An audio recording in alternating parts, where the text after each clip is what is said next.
Welcome to this penultimate session of the Student Ethics Symposium. I'm excited to have students from our film class here today, and students from my other 1 o'clock class. Make sure you get some pizza. If you haven't already, get some more right seconds. Kelsey's not here, so we'll have to have one of you perhaps introduce the film as well. But, we have a class where we look at contemporary films and documentaries on social issues like poverty and war, animal rights, and artificial intelligence. So we watched a film last week called The 13th Floor, which poses some ethical issues having to do with artificial intelligence, virtual worlds, virtual reality. And so the class has put together a panel discussion on the film. I'm just going to turn the time over to them. They can introduce themselves, names and majors, I guess, and where you're going after you graduate. I think you're all, Calvin, you graduated this semester? I'm a So the rest of you are, so you can give us your plans. And afterwards, Hash will moderate the discussion. So. So my name is Hash Brown. I am a philosophy major, and I'm graduating this semester. I don't really know exactly what my plans are. I think I might want to go to a grad school program for rhetoric, but besides that, the future is just open. My name is Emily Marcello. I'm a university studies major with a minor in ethics and a minor in computer science. And following graduation, I'm going to be going to business school. So I've got a couple acceptances and hoping for some others. So just considering all those options. If you can, speak right into the mic. My name is Calvin Sudar. I'm a philosophy major, and I'm a sophomore, so I'm not graduating. I'm Claire Montgomery. I am a philosophy major with a minor in ethics, and after I graduate, I'm planning to pursue an MPA and become a city planner.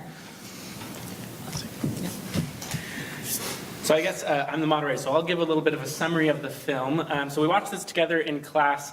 It's a pretty fun old film. It's been compared to The Matrix, came out around the same time, but the film sets you in this world where you think that there's a company that is running a simulated reality with artificial intelligence living inside it. And they have a fun contraption where they can possess the characters in the simulation and go into their own simulation. But there is a murder that happens. The boss of the company dies, and we don't know why. And in order to try and solve the mystery, they must travel between realities in order to discover the truth. Now, what they do discover is that not only are the characters in the simulated reality conscious in any way that you might expect yourself to be, but also that the reality they've been in this whole time is also a simulation. Now this of course causes existential crisis. They realize that they have previously been possessed by people from above their own simulation, and that is where the whole murder is happening, because the people that found out that the simulation is happening are slowly being killed off one by one inside the simulations. Now, it does have a happy ending, which is great for us. The main character escapes the simulation into what he believes, and we somewhat believe to be the real reality, but there's no real way to know. And they save the day, and they kind of leave a lot of questions unanswered, but at least him and his girlfriend have a happily ever after. So, the questions that we have today, let me just pull them up. The first question I have for you guys, and I guess because we have such a small group, we'll kind of just all answer these questions. A big question in this film, in The 13th Floor, is the ethics of creating computer-generated worlds and human-like artificial intelligence. As the tech world moves increasingly in this specific direction, what ethical considerations do you think should come to the forefront?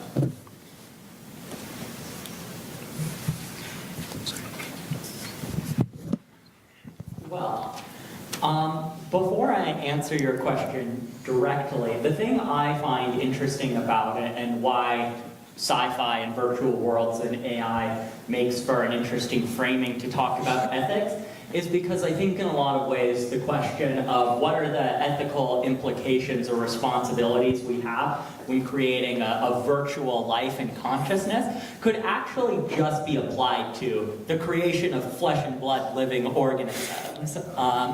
And while, obviously sexual reproduction is a part of our society that's been around for a long time, it's one where the ethical implications of it aren't actually discussed that often. If we say that it's unethical to create lifelike simulations because they'll have the capacity to suffer, they're under some amount of control by us, then that actually raises really interesting questions about a fundamental part of our society.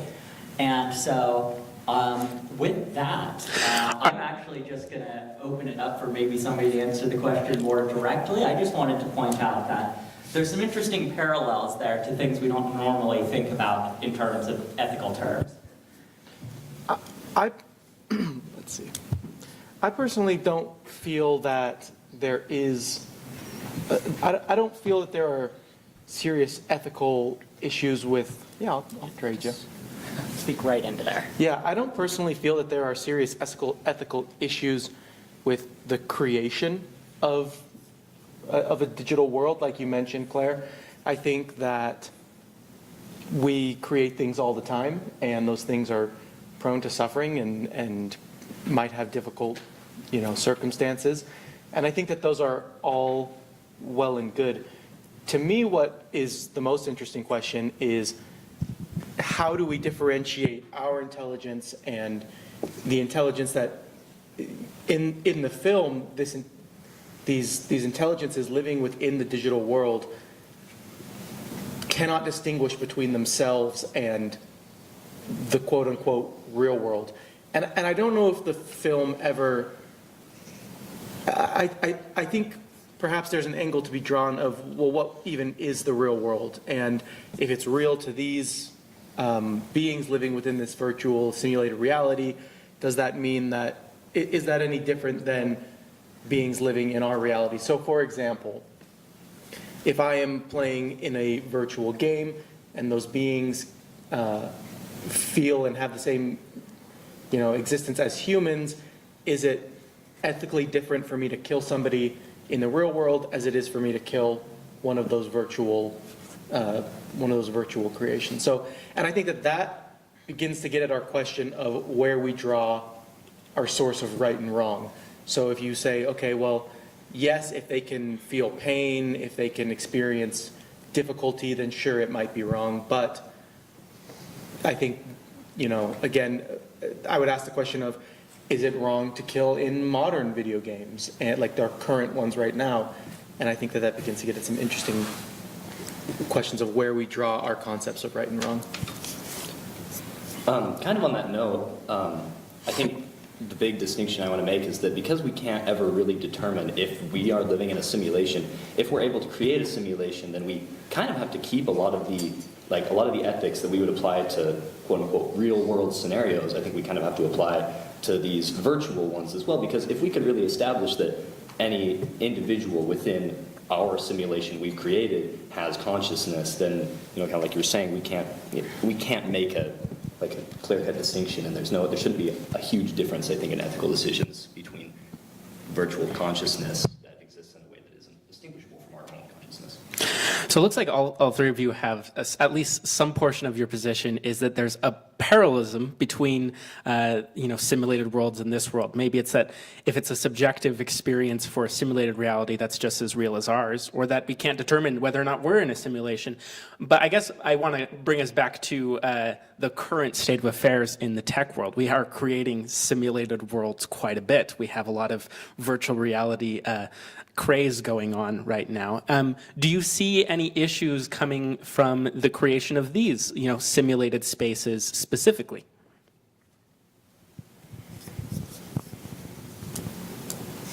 I'm going to go ahead and just start with a no.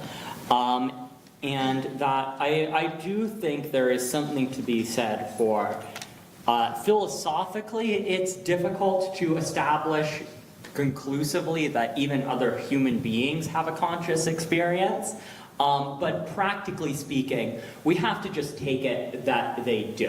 And all of our experience with other people seems to point that way, where at least as the technology exists today, on the surface level, it can seem very robust, but I think in a lot of ways it's more like a theme park than a reality. There's a facade designed to let us believe that it's real, but if you really take an effort to poke at the cracks, I think it quickly becomes apparent how hollow it is, and how untenable it would be to consider the kinds of virtual constructs we have now as being conscious in any way that resembles a human consciousness. Kind of on that note, I think I kind of want to bring this question a little bit back to the question of whether or not we're living in a simulation, because like you're saying, Claire, it's pretty obvious with the simulations that we're creating today. You can tell it's a simulation. There are ways that even I think within that system you could prove that it is a simulation. But if we're living in a simulation, it seems unlikely, at least given our technology right now, that we could prove it. With that being said, there are people who believe that. There are mathematicians and scientists who do think we're living in a simulation and think that they could find a way to prove that. And so I think that that's kind of a, I don't know, if you bring that into the question, it might change some of the ethical implications. Like, if all of the members who are in a given simulation are aware that they're in a simulation and they can prove that they're in a simulation, it might change how they behave and how they interact with each other. And I don't know, that could have interesting implications on the ethics of that. I'm going to ask for a show of hands. How many of you have tried Apple Vision Pro? Apple's new virtual reality headset. As I mentioned, I've got a minor in computer science, so it's kind of a hobby of mine. So I've been spending a lot of time this last 6 months exploring the world of virtual reality. So I've had the opportunity to spend quite a bit of time in Apple's Vision Pro headset. And I also recently are any of you familiar with a company called Jump, a virtual reality company? We got one in the back there. Are any of you familiar with The Void that used to be in Pleasant Grove? We got another, same person, got one right there. So Jump is a VR base jumping experience. So the premise is that you go into this room, you put on a wingsuit, and the wingsuit has harness attachments on your arms, on your feet, and on your back. And then you put on a virtual reality headset and headphones. And then you stand, the room physically has a ledge in it. So you stand on the edge and you can feel your feet going over this ledge. And as you look down in the virtual reality headset, rocks are tumbling and dust is kicking up as you move your feet around. And then when you're ready, you physically jump. And the harnesses catch you. And as you move your arms and as you move throughout the simulation, it will vary the degree of wind that blows at your face through fans. It will tilt you. It'll move you around. And I have to say, you know, I have completely lost any desire to ever go base jumping after doing that. In part because as I was standing there, I could feel that same feeling that if you've ever been on like a roller coaster that goes, you know, really high and, you know, one of these ones, my body had that exact same feeling. And even though this ledge was, you know, only about the height of this table to the floor, my body was completely convinced that it was in real danger, that this jump was perilous, and I felt really hesitant to make that jump. And they have guests who are incapable of doing it, who have to say, I can't do this. And so what was so interesting to me was, even within the limitations, and I think our virtual reality technology is very limited, even within those limitations, we are effectively capable of producing human emotion through those virtual worlds. And so I think as we look at the future landscape, this technology is going to exponentially increase. I think given Apple's introduction into the market, the Vision Pro is, you know, there have been words thrown around like indistinguishable from reality. And I don't know if that it's indistinguishable from reality, but I think it is certainly convincing enough that there could be times where people choose to spend their time in that instead.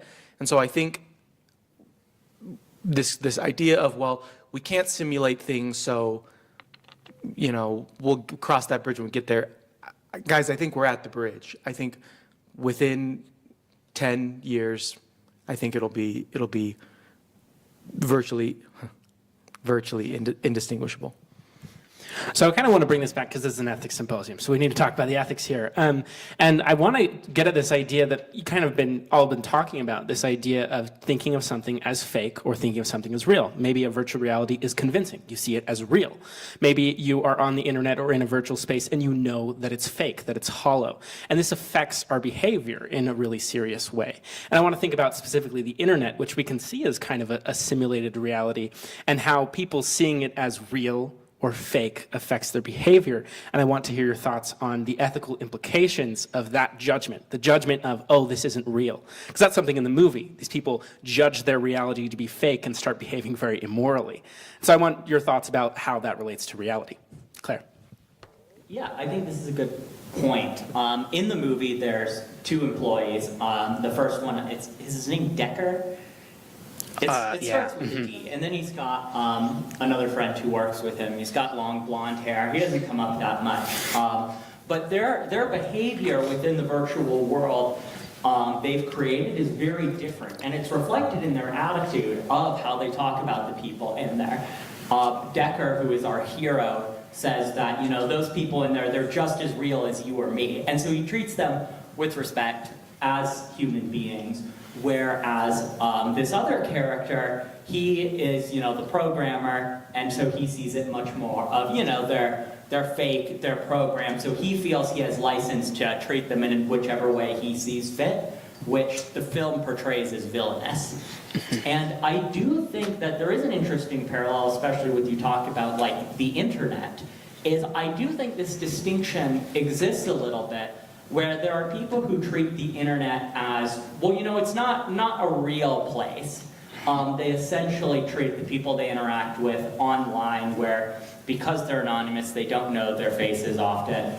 They treat it as a situation where they have license to treat other people essentially as they see fit. Whereas other people see the internet as a place where you interact with people in a very real way, but through this sort of computerized medium.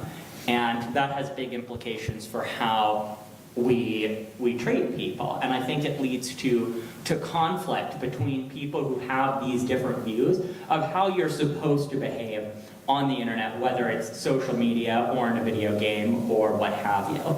And I think that I personally come much more on the side where with the internet, even though we're not interacting with people face to face, we're almost always interacting with people and should treat them as such. But I think it's interesting where through computers, through virtual simulations, even when we are interacting with people who we know are definitely real people, there's still the ability for people to say, well, this isn't a real space, a real environment, so I don't have the same ethical obligations I would in real life. And I think you also see that heuristic of, like, calling them something other than a person. When you're on the internet, like, a lot of people who don't take the space very seriously, or at least not as an ethical space, are really going to have specific names to identify who they are or what they're doing, whether or not they're a troll or a user or something like that. That, you know, kind of reflects this dehumanization. But yeah, you were also going to comment.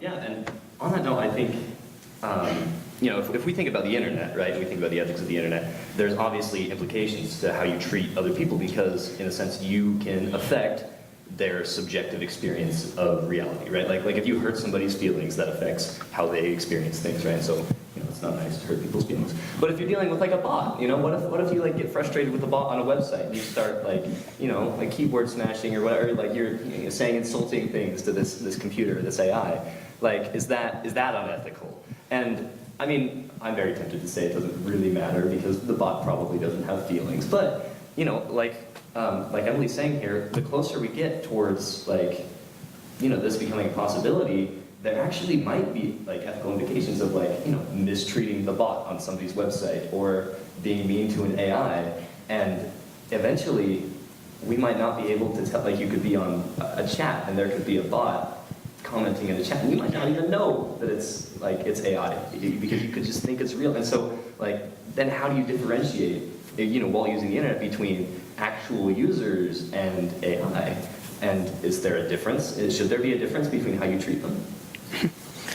I'm going to steal a thought from Jeff that I just that we talked about in class that I just thought was really profound. I think it's hilarious to be a little bit mean to ChatGPT, right? I really enjoy being a terrible person in Red Dead Redemption. I think it's really fun. Is there a line, right? So, in class we talked about, okay, what about sexual assault or things in that kind of realm, or would it be okay to be? Is it ethical to be explicitly racist, explicitly sexist, or explicitly homophobic to ChatGPT, right? It doesn't have any of those qualities, but I suppose there's, to me, I begin to feel ickier the further it goes. And again, I think on this side of, it's fun to tie somebody up and throw them on the train tracks in Red Dead, I think that I don't have moral problems with that.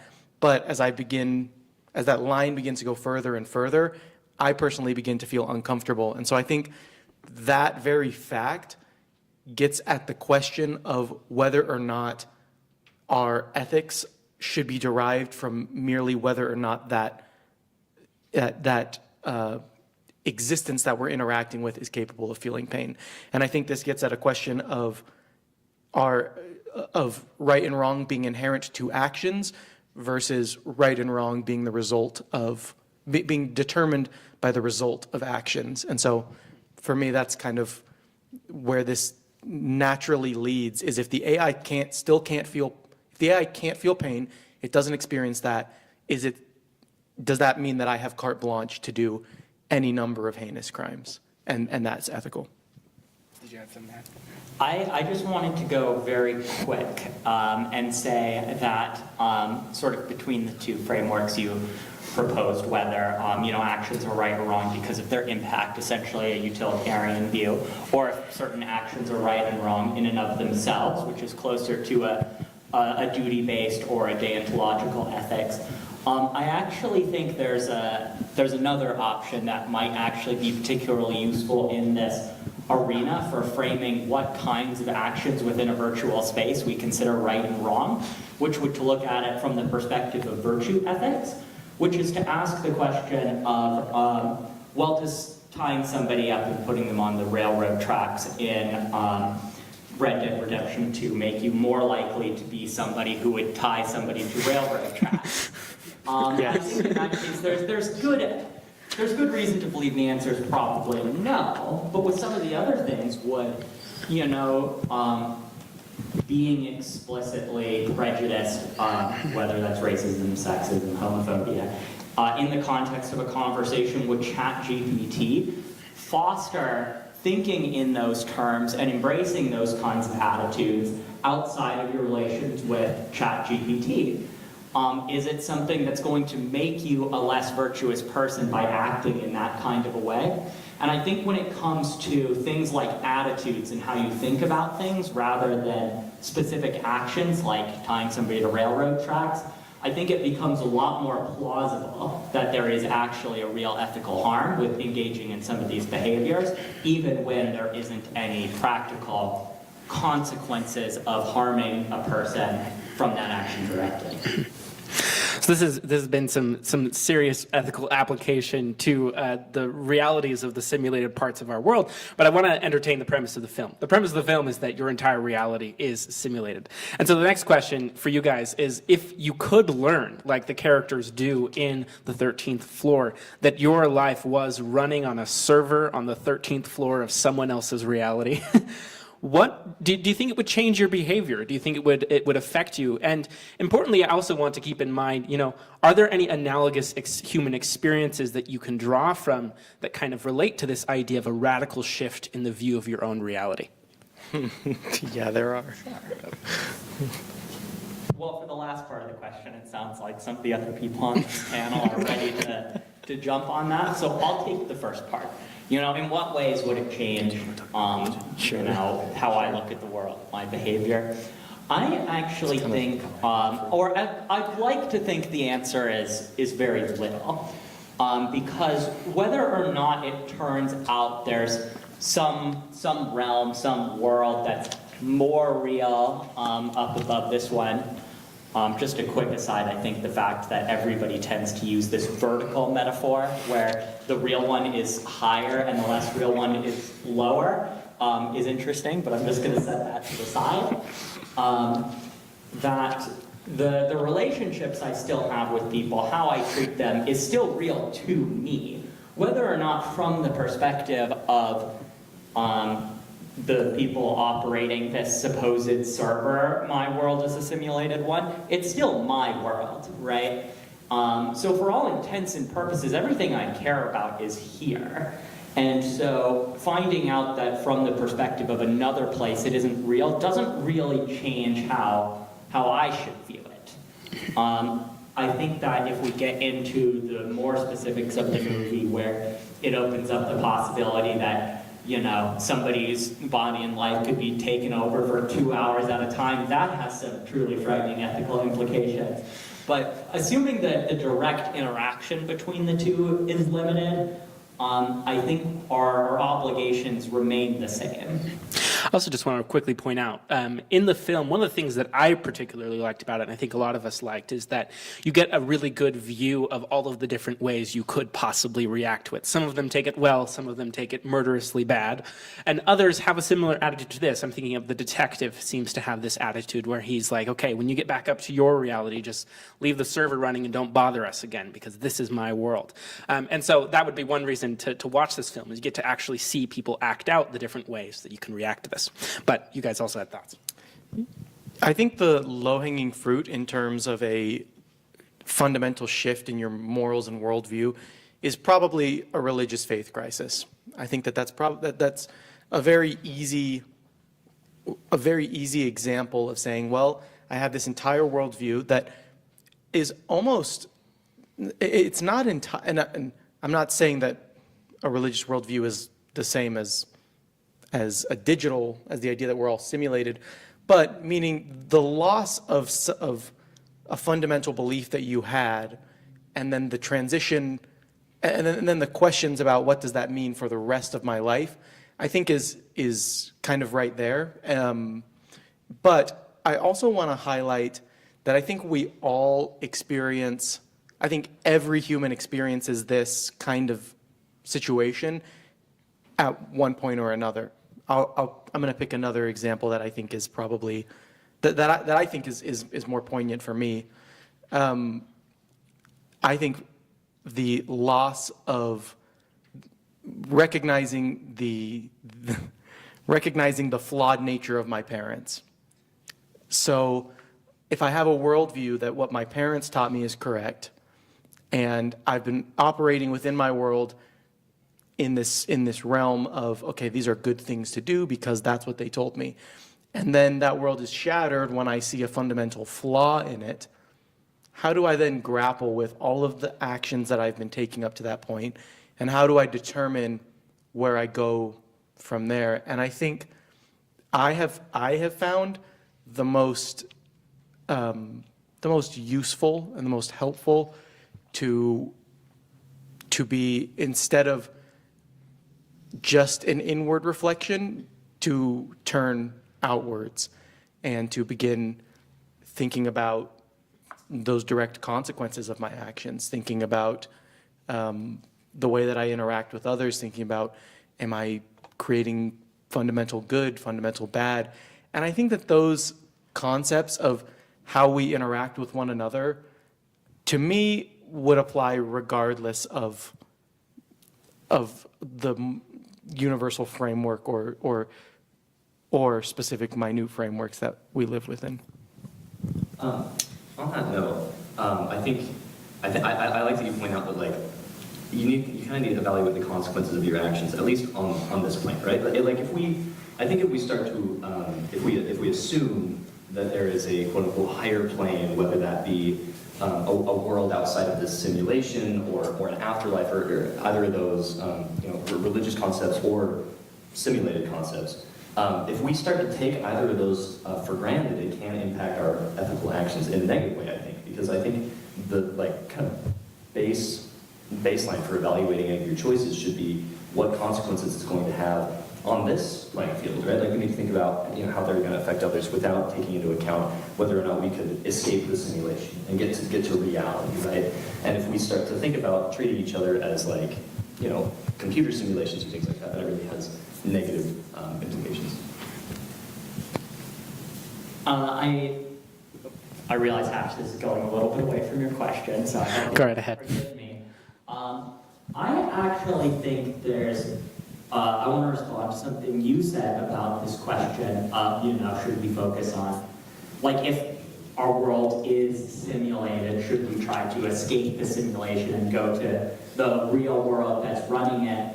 And I do think that's interesting, because I think that it's actually pretty common for, in a situation like this, people to have a prejudice against, say, within this film, one of the original simulation they make is of 1937, to say, okay, I'm going to go live in this simulated virtual world.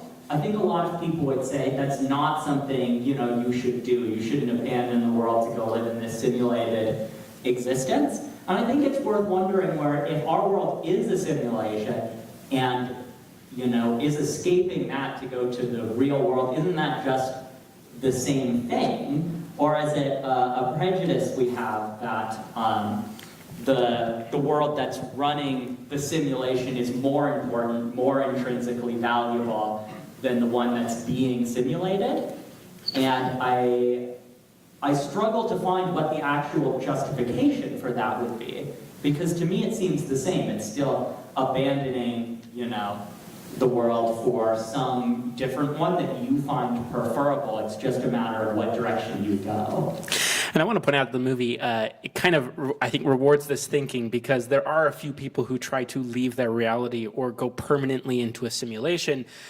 All of them end up in terrible situations on the other side. They go into a simulation and get hit by a car, or they come out of the simulation and immediately get killed or something. And then the one person who does actually successfully transition from one reality to another is our main character. And he seems to have already accepted his place in his simulated reality prior to this.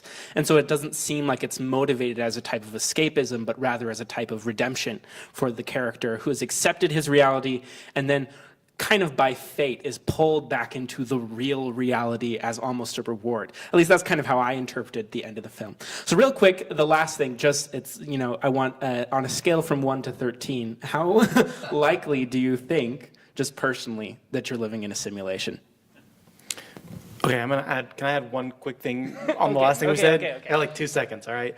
I just want to add that I'm super into the idea of when I tried Vision Pro. I don't mention if I've tried that, but when I tried Vision Pro, one of the things that was so incredible was they have these simulated naturescapes, and it was incredibly cathartic. So I think that it would be kind of cool if we could create virtual worlds to address mental health and allow people a little bit of escapism. And then when you think about, then I'm like, well, is this world somebody's escapism? And then I wonder which one of you, whose is this, guys? Because this is not good. But on a scale of 1 to 13, I'm going to send it 13. All the way on the 13th floor. I think, I don't know if I want to, because we talked a little bit about like whether or not it would impact like your ethical decisions and their consequences, and whether it should, and I think we kind of established that it probably wouldn't or shouldn't, but it scares me too much for me to take the idea super seriously, and so I'd probably say like a 4 or 5 out of 13. I don't know if I'm willing to give it more than that, not for any good reason, but just for my own sanity, I guess. If I were to say how many floors of simulation I'm on, I'd put myself maybe on the 2nd floor. I'm pretty confident that I'm not living in a simulation. And I think the only reason I don't put myself in the basement parking level is because if I turn out to be wrong, accounting for that little bit of uncertainty saves me from some future embarrassment. So I'm gonna hedge my bets and put myself on the 2nd floor. High enough that I can make it up to the 13th floor if I need to and we're in a simulation, but low enough that, if there's a fire in the building, I can, go out the window without significantly hurting myself. I'm just going to add, I've heard that if you jump, left 2 times, then crouch, it unlocks healing. Cheat code for this simulation. Okay, so with the remaining time, I want to turn it over to you guys if you have any questions for the panelists. I'll bring you the mic if you do. Oh, cool. Oh, I can do it. Any questions for the panel? We got one in the back.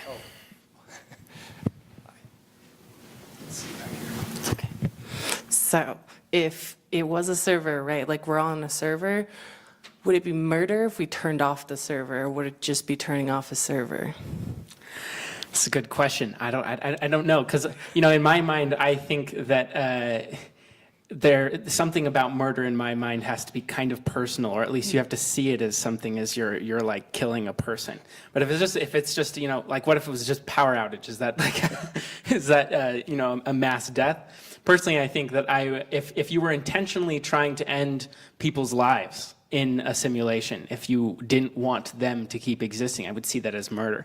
But if it seems like there's maybe a gray area in the intention side of things, especially when it comes to just turning something off. Because even the good character in our story, if we want to label the main character as good, he suggests turning off the experiment. Even though he treats them as real, he somehow sees it different to just turn off the world than to go in and, kill someone in the simulation. So I think there's an interesting gray zone just psychologically there. I think the interesting part of that question is the nature of digital entities being able to be backed up. One of the things that lies at the fundamentals of ethics is that once you take an action, you can't take it back. You can't go back and do it over. Time only flows in one direction. So as to the question of, does shutting off the server mean killing all of those people? Well, on one hand, it would just be, a sudden non-existence. None of them would experience anything.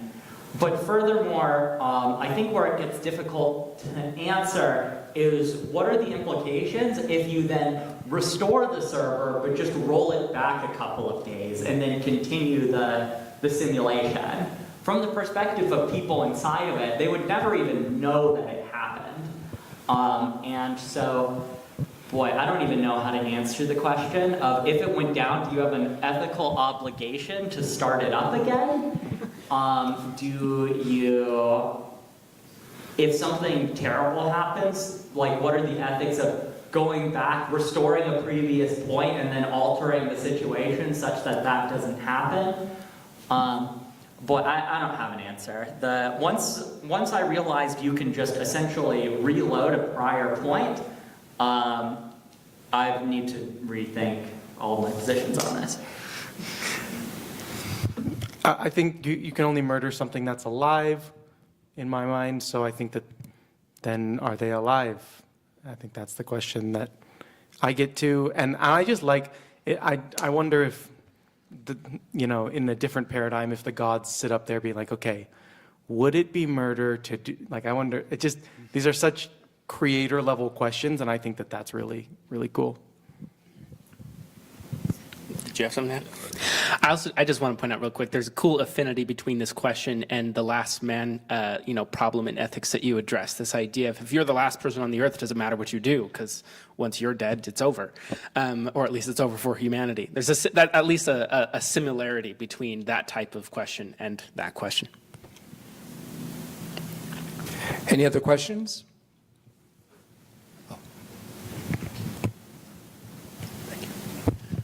All right. Have any of you seen the movie, either the original or the remake, Blade Runner, and how does that compare to 13th Floor?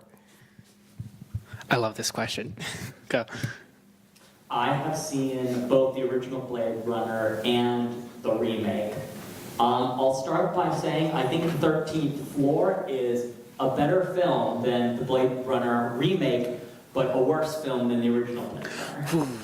In terms of how it compares in terms of the philosophical content, I think there is definitely a similarity in terms of the question of what counts for a person to be real, where in Blade Runner it's a replicant, some sort of synthetic life that operates within and physically occupies the same space that we do, whereas something like The Matrix or The 13th Floor broaches the question of, it's essentially the same thing, creating a replicant, plus they don't have a physical body that occupies the same kind of space that we're in.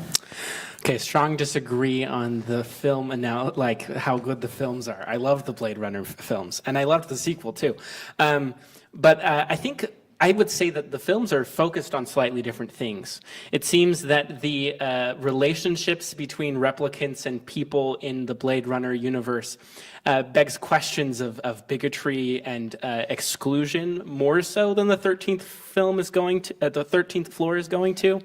But on top of that, I want to point out that there's a really weird dilemma that at the center of the Blade Runner universe, which are people who have memories of lives that they've never lived. The people who exist in reality, but have a sense of being in reality that's different than other people because they're replicants. And I'm calling them people because I think that's the conclusion of the film, but I don't know. The point being that I think there is a difference between the types of simulated life that you would have with a replicant or someone who's simulated in a computer. Other thoughts? I haven't seen Cool. I hope that's a good answer.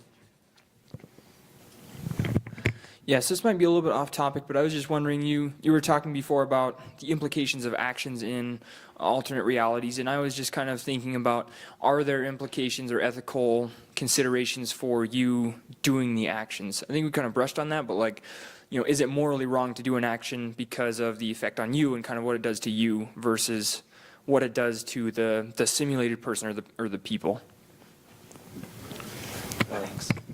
So this is something I think about a lot, especially after undergoing a pretty dramatic faith transition, where I think, I don't know if it would be going too far to say this, but I definitely have experienced what I would term religious scrupulosity. And I was always, like, growing up very hard on myself for even what could be described as, like, minimally harmful actions. And that's something that stuck with me. And I remember recently, I had an interaction with someone that bothered me for a long, long time after that interaction. And I came back to them months later and apologized, like, really sincerely for this. And they told me they didn't even remember it. And I was like, how could you not remember this? This has bothered me for months. And they said, it wasn't a big deal. You didn't hurt my feelings at all. I haven't thought twice about it. And I walked away from that with a really kind of a changed perspective about, like, the nature of, like, certain kinds of moral actions. And I think it's relevant here because we talked a little bit about this with, like, utilitarianism, deontology, and virtue ethics. And I think the reason that it bothered me so much was probably just because it hurt my perception of myself, right? Like the fact that I had said something that I feel like didn't represent me, after I said that, it bothered me because I was like, no, that's not me. It was a matter of identity. And so I think that's something that can be applied in positive and negative directions, where, like, if we can, you know, in some way come up with a really, like, idealized version of ourselves, and we can let our actions be guided by, you know, some perception of how we want to be, then it's a good way to prevent ourselves from doing things that could take away from that. But that can also be really harmful because then you could really damage your self-esteem by letting yourself, I don't know, get carried away thinking about things that might not actually be very negative and might be consumed by actions that are minimal. I want to add here that this is something I was thinking about when we were talking about actions earlier, and I'm glad you brought it up again. But there seems to be a little bit of a difficulty in even just engaging with the question, because kind of what we're debating here is what kind of action is this? We're kind of up in the air about what type of action this is. And ultimately, I think we tend to agree that you should take responsibility for all of your actions. The question here is, what kind of action is this? Is this just you playing a game? Or is this you actually, like, harming another person? These are very different actions, and because of the situation, we found ourselves in a place where it seems like they coincide. And that's weird, because one of them seems significant and one of them doesn't. And part of this leads me to think that it's almost impossible sometimes to do ethics ethics in this space just because it's impossible to determine what exactly your action is. But that's a little bit of a pessimistic view. So I don't know if you had further thoughts. Yeah, I think to try and tackle your question head on of what kinds of moral implications there are for our actions in alternative or virtual realities is going to depend on what the nature of that world we're engaging with is.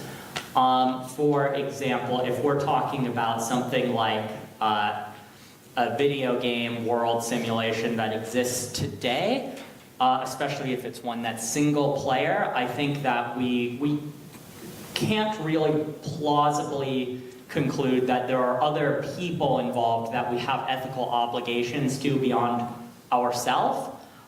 So you would, at most, you'd have the responsibility from the virtue ethics perspectives of, do these actions make me a worse person? I think once we get into a situation where we're interacting with other people over the internet in a shared virtual space, then we have ethical obligations toward them that are shaped by what kind of shared virtual reality you're engaging in.